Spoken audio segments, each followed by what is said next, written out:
வணக்கம்மா. வணக்கம். நீங்க எல்லாம் இந்த ஊருக்காரங்க. அம்மா வந்திருக்காருன்னு சொன்னாங்க, பாத்துட்டு போலாம்னு வந்தோம். அப்படியா? உட்காருங்க. சௌக்கியமா இருக்கீங்களா? நாங்கெல்லாம் சௌக்கியமா இருக்கோம்னா அதுக்கு காரணம் ஐயாதான்மா. இந்த ஊர்ல எப்ப என்ன நடக்கும் வயிற்றுல நெருப்பு கட்டிட்டு இருந்தோம்மா. ஐயா வந்ததுக்கு அப்புறம் தான் எங்களுக்கு அந்த பயமே விட்டு போச்சு. அப்படி அவர் என்ன பண்ணாரு தெரியாதா?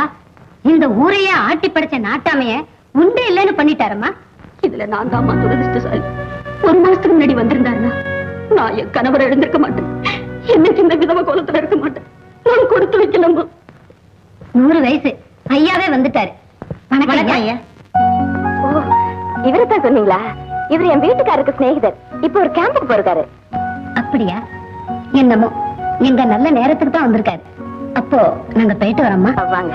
வரையா? உங்களை பத்தி எல்லாரும் பெருமையா பேசும்போது எனக்கு ரொம்ப சந்தோஷமா இருக்கு.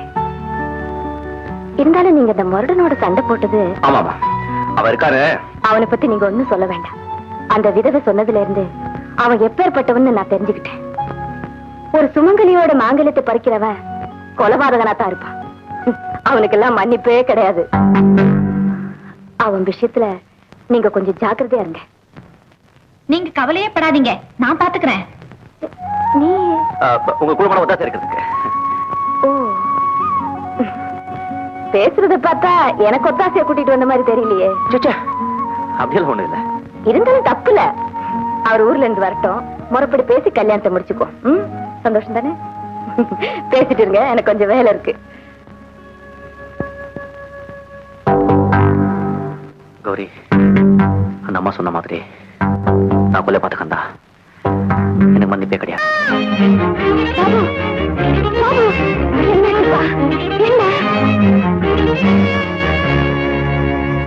அதிகமா இருக்கு. ஆனா பயப்படுறதுக்கு ஒண்ணும் இல்ல. அப்பா வந்தா சரியாயிடும். அவர் ஊர்ல இல்லீங்களே. வரவழைக்க ஏற்பாடு பண்ணுங்க, அதுதான் நல்லது. சார் வரேன் சார். உடனே போங்க. அவர் எங்க இருந்தாலும் அழைச்சிட்டு வாங்க. இந்த போலீஸ் உத்தியோகமே போனாலும் சரி, என் புள்ளதான் எனக்கு முக்கியம்.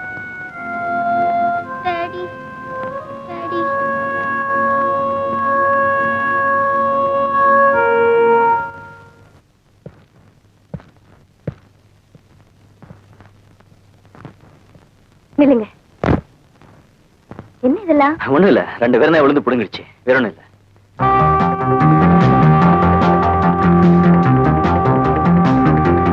லட்சுமி, அவ வயசுல யாரை பார்த்தாலும் தோளை தொட்டு பாக்குறேன். அந்த தழும்பு தட்டுப்படாதான்னு. கொஞ்சம் இருங்க. என்ன இது தழும்பு? சின்ன வயசுல ஏற்பட்ட காயம். எப்படி பட்டுச்சு? எப்படியோ ஏற்பட்டுச்சு. எதுக்கு அதெல்லாம்? நான் காரணத்தோட தான் கேட்கிறேன். தயவு செய்து சொல்லுங்க. உங்களுக்கு கூட பிறந்தவங்க யாராவது இருக்காங்களா? ஒரே ஒரு அண்ணன் தான். உங்க அண்ணன் இப்ப எங்க இருக்காரு? தெரியாது. தெரியாதா? ஆமா, ஏன் இதெல்லாம் கேக்குறீங்க? சின்ன வயசுலயே என் கணவருடைய தம்பி பிரிஞ்சுட்டாரு. அவரை கண்டுபிடிக்க ஒரே ஒரு அடையாளம் தோல்ல இருக்கிற தழும்பு ஒண்ணுதான் சொன்னாங்க. அதனாலதான் கேக்குறேன். இந்த தழும்பு எப்படி ஏற்பட்டுச்சு? துப்பாக்கி சுட கத்துக்கிறப்போ எங்க அண்ணா கைத்த ஒரே சுட்டாங்க. அதனால ஏற்பட்ட தழும்பு.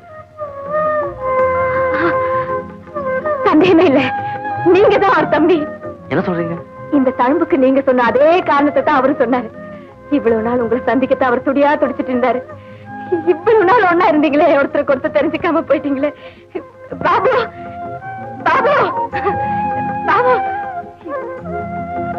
பாபு, இவர் யார் தெரியுமா? உன் சித்தப்பாடா. அப்பா அடிக்கடி சொல்லுவாங்களே, அதே சித்தப்பா தான்டா. கௌரி, நல்ல நேரத்துல வந்த. இவ்வளவு நாள் அந்நியர் மாதிரி இருந்தாரே, அவர் யார் தெரியுமா? என் சொந்த குழந்தைனார், என் கணவர் கூட பிறந்த தம்பி. உனக்கு ஆச்சரியமா இல்ல? அதிர்ச்சியாவும் இருக்கு. எனக்கு எவ்வளவு ஆனந்தமா இருக்கு தெரியுமா? இந்த விஷயம் என் கணவருக்கு தெரிஞ்சா அவர் ரொம்ப சந்தோஷப்படுவார். அது சரி, நீங்க அவரை அழைச்சிட்டு வரேன்னு போனீங்களே, என்னாச்சு? ஏன் பேச மாட்டேங்கிறீங்க? பிரிஞ்சவங்க சேர்ந்துட்டா எப்படி பேச முடியும்? எப்படி இன்னைக்கு வந்துருவார்ல? அப்பா, இவ்வளவு நாள் நான் செய்த பிரார்த்தனைக்கு இன்னைக்குதான் பலன் கிடைச்சிருக்கு. முதல்ல அந்த கடவுளுக்கு தான் நன்றி சொல்லணும்.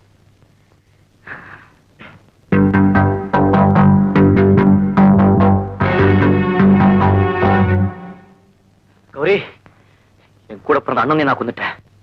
அவர் மனைவி விதவை ஆக்கிட்டேன். அவர் குழந்தை அனாதை ஆக்கிட்டேன். நான் உயிரோட இருக்கவே கூடாது.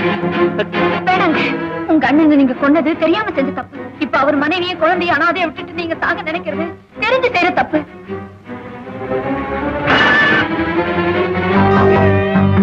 இந்த நிலைமை என் விரோதிக்கு கூட வரக்கூடாது.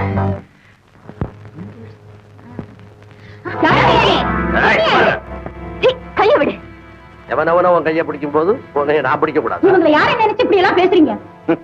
ஊரானோட வாழ்க்கை நடத்துற ஒழுக்கம் கட்டவன் தெரிஞ்சுதான் பேசுறோம். ஒன்றும் தெரியாத ஒரு பொண்ணை பார்த்து இப்படி நான் கூட்டாம பேசுறீங்களே, நீங்க எல்லாம் மனுஷங்க தானா? என்னம்மா யார் நீங்க? ஏன் எங்க பொண்ணுகிட்ட வம்பு பண்ணிட்டு இருக்கீங்க? புருஷன் இல்லாத நேரத்துல ஒரு அண்ணியனோட குடும்பம் நடத்துறாளே, அவ கைய நான் பிடிச்சா என்னவா? இப்படி அபாண்டமா பழிய சுமத்துறாங்களே. அப்படி நான் யாரோட குடும்பம் நடத்துறத பாத்தீங்க? இந்த ஊர் இன்ஸ்பெக்டரோட. அட பாவிகளா, அவரு என் புருஷனோட கூட பிறந்த தம்பி. அடுத்தவன் வச்சுக்கிட்டு இருந்தாலும் பரவாயில்ல, சொந்த குழந்தைய வச்சு வாழ்க்கை நடத்துறியே, மானம் கட்ட ஜென்மம். என்னடா சொன்னீங்க?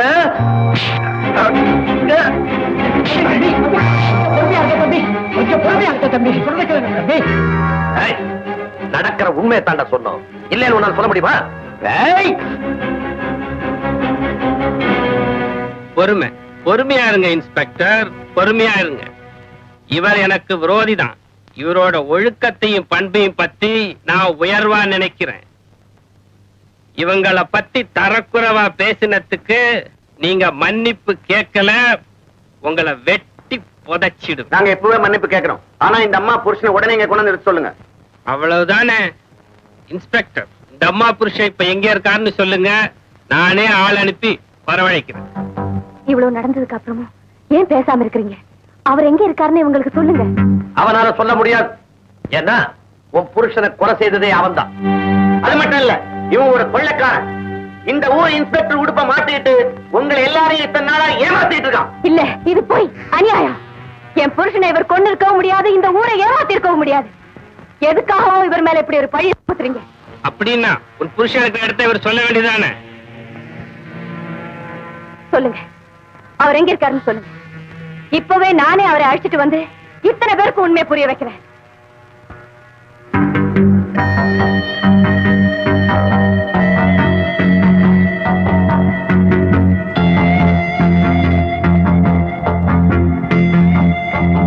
அப்படின்னா இவங்க சொல்றது உண்மைதானா?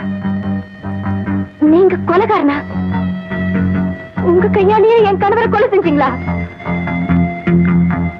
என்னை மன்னிச்சிடுங்க, அவங்க சொன்ன அத்தனையும் உண்மை.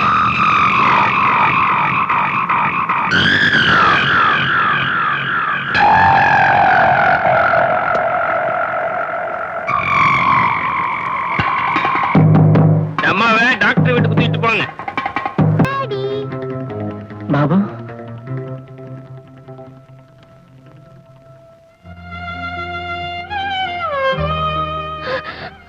வந்துட்டீங்களா? உங்களை பத்தி என்னென்னமோ சொன்னாங்களே, உங்களுக்கு ஒண்ணும் இல்லையே? ஒண்ணு இல்ல லட்சுமி.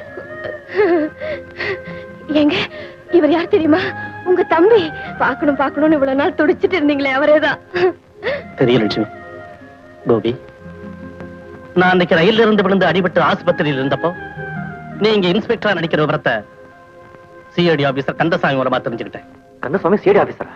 ஆமா கோபி, நீ ஒரு போலி இன்ஸ்பெக்டர் நான் ஆரம்பத்திலே தெரிஞ்சுக்கிட்டேன். இருந்தாலும் நீ இந்த ஊருக்கு செய்த பல நன்மைகளை அப்பப்ப மேல் அதிகாரிகளுக்கு தெரிவிச்சுக்கிட்டு இருந்த. ஆமா, இந்த தகவலை வச்சுக்கிட்டு எங்க டிபார்ட்மெண்ட்ல ஒரு முடிவு எடுத்தோம். நீ நல்லவனா மாறி சட்ட ஒழுக்கத்துக்கு கட்டுப்பட்டு சமூகத்துக்கு பயன்படும் போது உன் சேவையை நாங்க ஏன் பயன்படுத்தக்கூடாதுங்கிற எண்ணத்துலதான் இந்த பரீட்சையை நடத்தணும். இந்த பரீட்சையில நீயும் ஜெயிச்சுட்ட, நாங்களும் ஜெயிச்சிட்டோம். இதை தெரிஞ்சுக்காம லட்சுமி திடீர்னு புறப்பட்டு வந்ததுனாலதான் இந்த குழப்பமே ஏற்பட்டுச்சு.